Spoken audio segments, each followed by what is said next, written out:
Ya, China dan Amerika Serikat selalu mencuri headline. Tidak hanya perang dagang yang sempat membuat ekonomi dunia porak-poranda, saat ini negeri tirai bambu dan juga negeri Paman Sam tengah mengadu kekuatan militer di Laut China Selatan.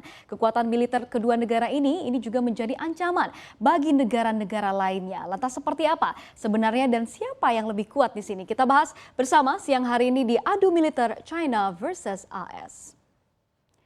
Ya, yang pertama kita lihat dulu ada statement yang cukup mengejutkan dari Amerika Serikat yang sepertinya ini mulai ketar-ketir begitu ya karena perkembangan militer dan juga pastinya alutsista dari China yang melesat naik dengan cepat. Di mana di sini Wakil Ketua Kepala Staf Gabungan Amerika Serikat General John Hyten ini mengatakan bahwa saingan AS ini yakni China bisa saja menjadi negara dengan kekuatan militer terhebat atau terbesar yang ada di dunia. Kita bacakan bersama statement ini di mana General John ini menyebutkan bahwa China sebagai ancaman adalah istilah yang tepat karena pergerakan China sangat menakjubkan dalam 5 tahun terakhir dan AS telah mencoba melakukan tes hipersonik sementara China ini sudah katanya ratusan. Di mana General Hyten di sini begitu ya, ini mengatakan bahwa China di sini ini sudah berhasil untuk meluncurkan rudal hypersonic mereka. Di mana kalau kita lihat China berhasil meluncurkan rudal hypersonic mereka di tahun 2019 lalu begitu ya. Di mana kalau kita lihat rudal China yang bernama di F-17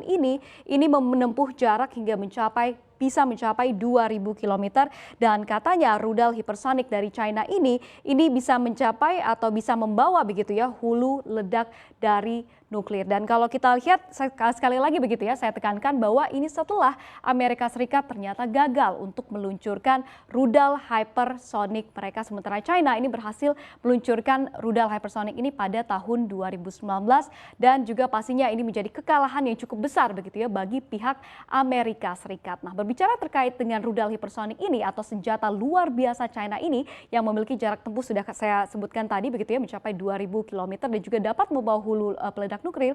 Ini sekali lagi saya tekankan bahwa Amerika Serikat ini di sini merasa ketar-ketir karena pihaknya telah gagal begitu ya untuk meluncurkan rudal yang sama. Walaupun kita lihat Amerika Serikat ini telah merogoh kocek yang besar untuk mengembangkan senjata ini. Nah, seperti apa?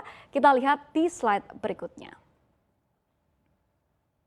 Ya, melihat saingannya, Amerika Serikat ini pastinya tidak tinggal diam begitu ya, apalagi situasi kedua negara saat ini tengah memanas di berbagai macam bidang dan juga negara, di mana AS ini juga sedang mengembangkan sistem rudal yang mampu untuk mempertahankan Amerika Serikat dari serangan senjata hipersonik.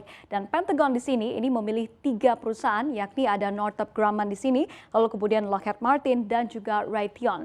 Nah, ketiga perusahaan tersebut ini diberikan kontrak terpisah dengan nilai totalnya mencapai 60 juta dolar Amerika Serikat atau setara kalau kita rupiahkan angka ini menjadi 856 miliar rupiah untuk mengembangkan pencegat fase luncur yang akan dipandu oleh konstelasi satelit dan juga sensor untuk mencegat nantinya rudal hipersonik di dalam atmosfer bumi saat meluncur menuju sasarannya. Jadi AS di sini selain mengembangkan hipersonik rudal ini begitu ya, tapi juga membuat pencegat nih dari senjata ini. Nah, kalau kita lihat datanya begitu ya di tahun 2022 mendatang bahkan Badan Pertahanan Rudal Amerika Serikat ini mengalokasikan dana mencapai 136 juta dolar Amerika Serikat atau setara angka ini kalau kita rupiahkan ini mencapai 1,94 triliun rupiah untuk penelitian, pengembangan, pengujian dan pastinya evaluasi untuk sistem pertahanan senjata hipersonik ini. Jadi kalau kita lihat ini nggak main-main begitu ya dana yang disiapkan oleh Amerika Serikat untuk melawan saingan terbesarnya yakni China. Nah, namun balik lagi nih ke pertanyaan awal dalam hal militer,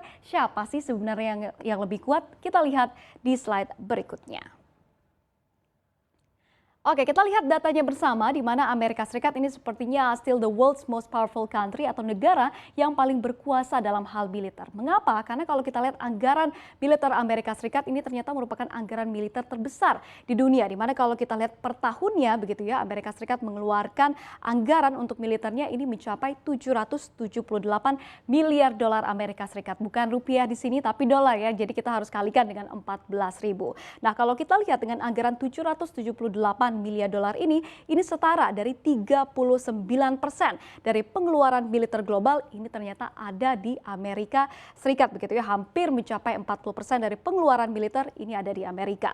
Lalu kemudian juga Amerika Serikat ini memiliki anggota atau tim militer terbesar di dunia kalau kita lihat begitu ya, di mana ada 1,35 juta personel militer di Amerika Serikat dan juga ada 800.000 personel cadangan di Amerika Serikat. Nah, sedangkan kita lihat China ini ternyata juga tidak kalah kuat begitu ya, walaupun kalau kita lihat mungkin secara anggaran ini jauh kurang begitu dari Amerika Serikat, di mana China setiap tahunnya ini menganggarkan untuk anggaran militernya mencapai 252 miliar dolar Amerika Serikat, dan katanya di tahun 2022 nanti anggaran ini akan dinaikkan mencapai 6,8%. Jadi sepertinya tidak cukup begitu ya, 252 miliar dolar, angka ini akan terus ditingkatkan. Lalu kemudian kalau kita lihat untuk jumlah militernya sendiri ini sepertinya cukup bersaingnya cukup tipis begitu ya, dimana kalau kita lihat Amerika Serikat ini ada 1,35 juta personel dan juga 800.000 personel cadangan.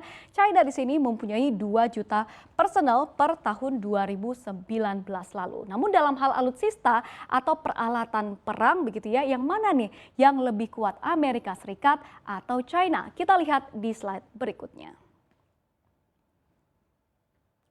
Ya, di slide ini kita akan membandingkan dari segi jumlah alat perang negara mana nih yang lebih berkuasa dan juga pastinya lebih besar. Kita lihat Amerika Serikat terlebih dahulu, di mana untuk total alutsista dari Amerika Serikat ini ada di angka 13.233. Dengan kalau kita rincikan begitu ya, Amerika Serikat ini mempunyai 1.956 jet tempur, lalu kemudian diikuti oleh 5.436 helikopter, lalu kemudian ada juga 2.765 pesawat latih, 6.100 tank tempur, dan juga kalau kita lihat dari segi kendaraannya ini mencapai 40.000 kendaraan lapis baja. Sementara kalau kita lihat China di sini begitu ya, kalau dari segi jumlah pesawatnya ini memang sedikit lebih kurang begitu dari Amerika Serikat, dengan total pesawat yang ada ini di angka 3.260, lalu kemudian untuk dari segi jet tempurnya begitu ya, ini berada di angka 1.200 jet tempur atau lebih kurang angka ini dibandingkan Amerika Serikat yang ada di 1.956.